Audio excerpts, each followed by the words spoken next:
Okay, here's the question of the day. Should Christianity be a spectator event? It seems that the current church culture is something that people come to watch, to be inspired, and to gain a little bit of information to help them survive one more week. Charismatic personalities hold the attention of the crowd. Worship enhances the program, sometimes with the assistance of visual arts. People mainly contribute by singing, giving financially, and by listening to the program.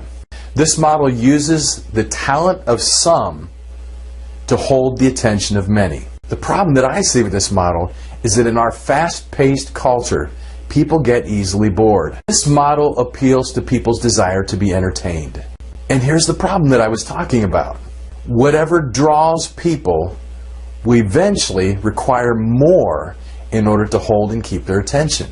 Each performance must somehow outdo the previous one.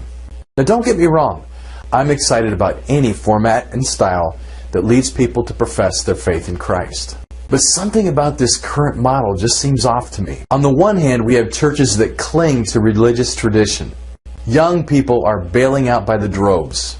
They're making a conscious decision that church is irrelevant and they don't want anything to do with it. The average age of congregants in these churches is rising, and as they die off, these churches are in decline.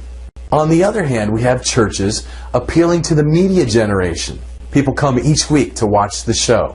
I'd like to see something a little less informational and a lot more transformational, where every member has something to add to the mix, where people ask one another difficult questions, where they know one another and hold each other accountable. I see something more engaging and interactive. 1 Corinthians 14, verse 26 says this, "Well, my brothers and sisters, let's summarize. When you meet together, one will sing, another will teach, another will tell some special revelation that God has given. One will speak in tongues, and another will interpret what is said.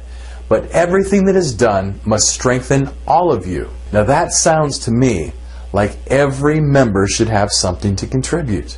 It also tells me that the emphasis should be on relationships, helping people to help each other develop to the next level. I think that churches should have systems in place to lead people from wherever they are when they first come through the door to the best version of themselves that they can possibly be. I also believe that every member that is willing should be taught how to participate in this process. I believe that the reason that we're so easily bored is because that we've never been taught our true mission. It's to utilize our unique gifts to lead one another into greatness. We are ultimately designed not as passive watchers, but as impassioned catalysts. I think that church is meant to be a place where people use their unique gifts to build up one another. I'd love to hear your thoughts. Click on the link at the right-hand side of the page to leave me your thoughts and opinions.